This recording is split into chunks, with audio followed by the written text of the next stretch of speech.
Hello ladies and gentlemen, boys and girls. You're back with me, Officer Dan, the one who's not usually the one doing the installations. I'm usually the one just talking about them. So you may recognize my voice. Some of you probably never seen my face before, but here I am. I am standing in front of a very special car. This is a car that we partnered with GKTech. It is fully GKTech underneath, and we built this for Rocket Bunny and SEMA, which was a crazy build. It was like 3 months, and literally through the catalog of this thing, full angle kit, knuckles, front and rear, all the arms, all the control arms, lots of bits and bobs here throughout, and most importantly, the hydro that's sitting inside the cabin.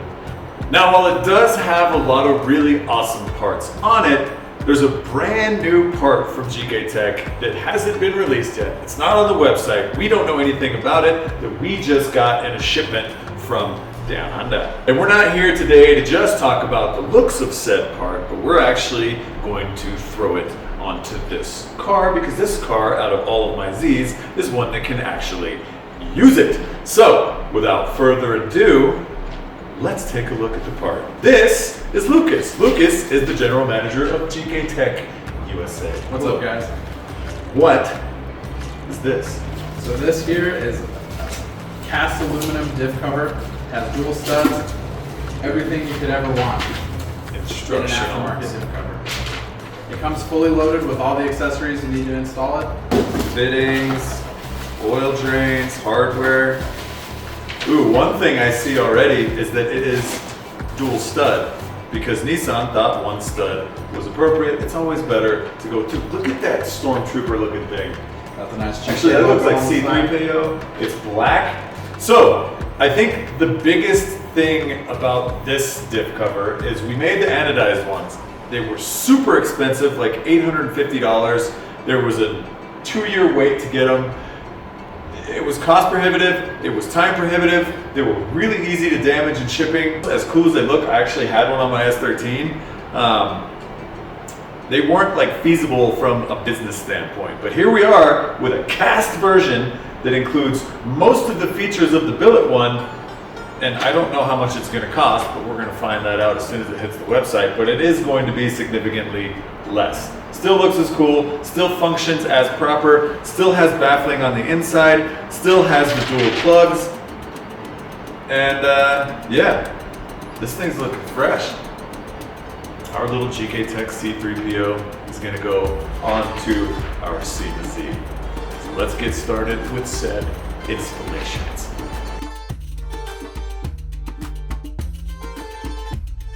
Well, here we are underneath said 350Z, and obviously I blew an axle boot, so that sucks. But moving right along, this is the old setup. We already have the shamelessly plugged GKTech 350Z extra brace. Again, since Nissan in all of its wisdom decided to just give one stud and one mounting point on the subframe, they tend to not like that. So GKTech sells an option for guys with the stock diff cover, which we are about to change. And it bolts on, then you put hole through, and it stabilizes pretty much everything else. Now we can get rid of that, and I can sell it on the black market. And we can put our new, fresh, hot diff cover on. How long do you think this is gonna take, Lucas? About 30 minutes or so. You heard it.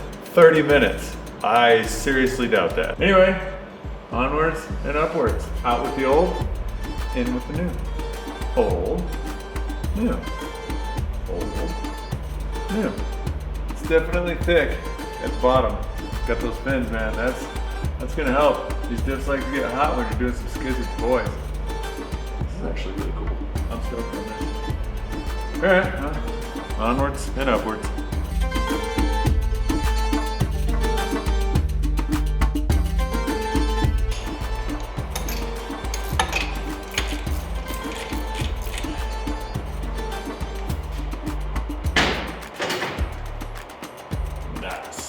So exactly 30 minutes after you start this process, the diff should be in this position, which is not in that position, which would mean it was still in the car. We took the additional time to install the extra set of axles that I had laying around, and now it shouldn't have a leaky boot anymore. So now we gotta bust the old Haggard OEM disgusting cover off and recycle it for 4 cents in aluminum scrap.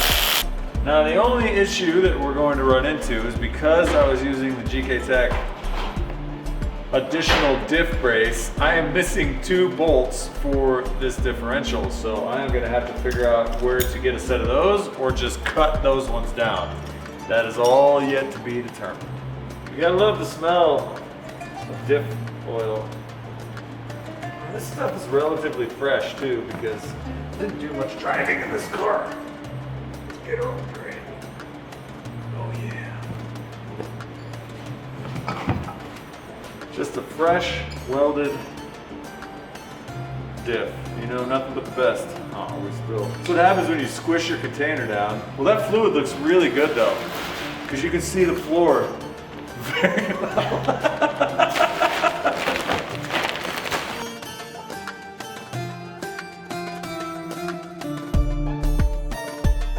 Now, you will need a few extra things that you probably wouldn't with installing an OEM cover. You need some heavy duty Loctite, you need some thread sealer, and you need to determine what kind of options you're gonna have. By options, I mean you've got room for an oil cooler here. This is gonna be your fill. This is gonna be the oil cooler drain. And you have room for additional options here at the bottom, either temperature sensors or additional drains for additional cooling. So you will need to put a little bit of thread tape here, and you will probably want to put thread tape around the outside of all of the plugs if you're not going to be using any of the extra features. Now on the inside, this is where the Loctite is going to go. And they say to use some heavy duty ass stuff, Loctite 263, and then torque that sucker all the way down to 7.4 foot-pounds. And you're going to lay a nice smooth bead with no excess dripping out inside or outside all the way around. Slap that sucker on, throw it back in the car, and then you're going to be done. Easy peasy, 30 minutes, no problem. 100% like we just did.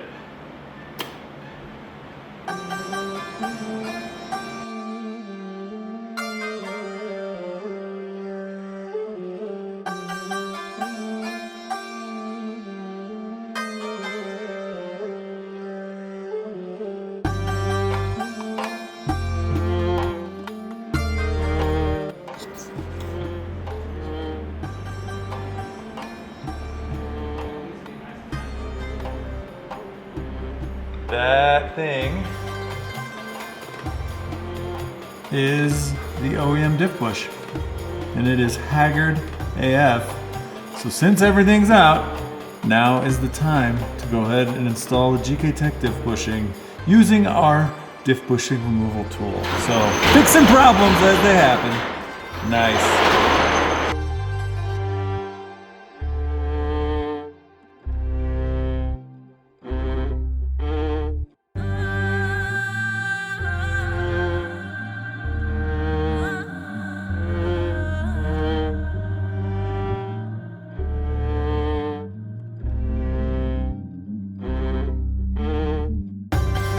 All right, we got all of the bushings out. All of the new bushings in very soon because these ones just kind of are loose. But we got the big bushing in, using the same tool. Now it is time to put our fresh cover on.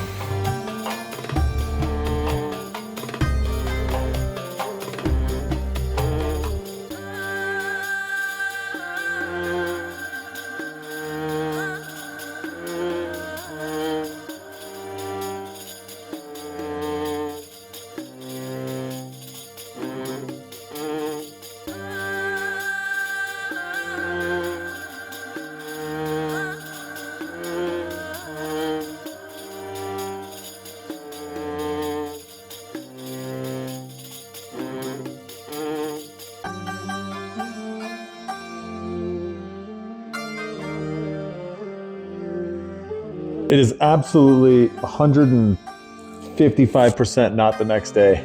We're still here, we're still doing this. Lucas went and changed his shirt for some reason. I don't even know why. That's weird to change your shirt during the middle of the day when it wasn't even that dirty. But anyway, we are moving forward. We're gonna stab the diff, and we are going to be using a template from a different kit that we have that actually allows you to drill a giant hole and throw a bushing through where the other stud goes through.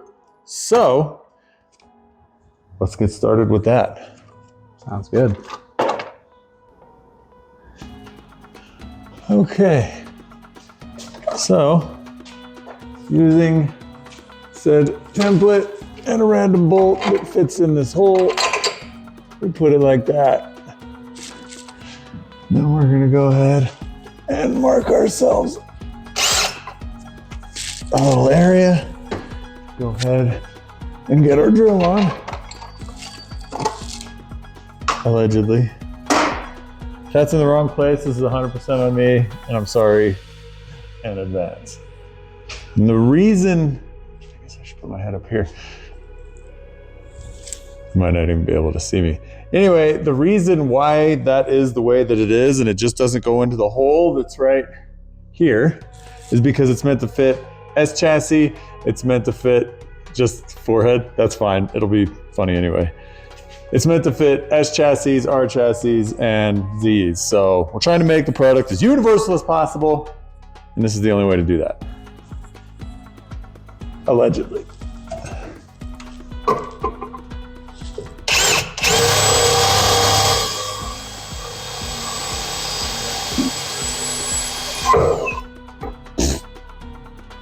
Does that look straight to you?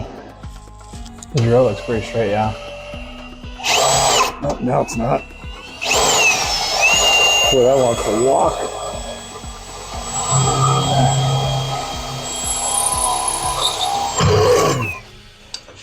One, two, three. Okay, maybe not. One, two, three.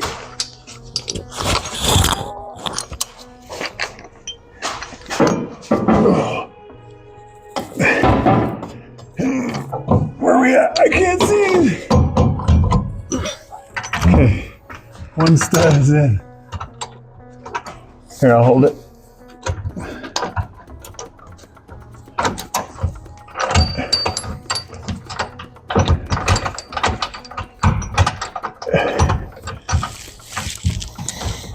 Oh, that's it.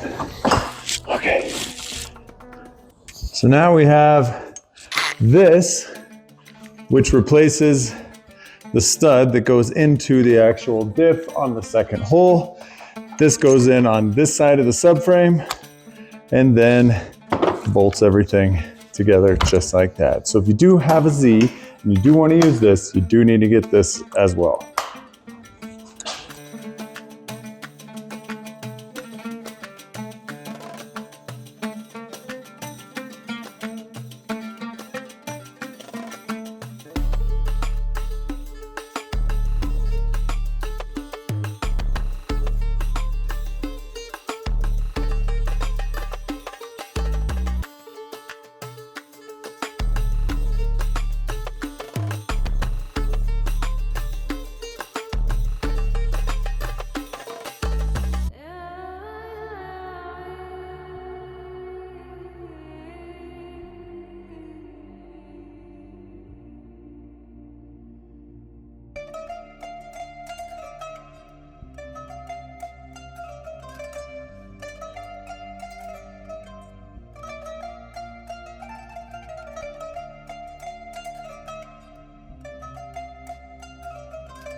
All right, well, we definitely didn't spill any fluid.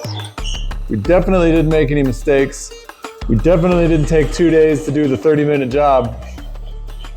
But we're finished. The diff cover's in, the diff bushings are in, and we've got 2 studs poking on through. I'd say this is one of the cooler products that GKTech has ever released. So, all in all, in the 30-minute install that this definitely took, how do you feel about it? A lot can happen in 30 minutes. I feel like Most people that are competent can get this done in their garage. Definitely recommend a professional do it. If you don't feel like it, yeah. You can do it in your driveway on some jack stands. We were lucky enough to have a lift, and that made things a lot easier. Don't forget to follow the instructions. Don't forget to torque stuff to spec. And if you got any parts left over in the boxes, you missed something, so go back and fix it. This has been Officer Dan and Lucas on behalf of GKTech United States of America. We'll catch you guys on the flip side. Peace.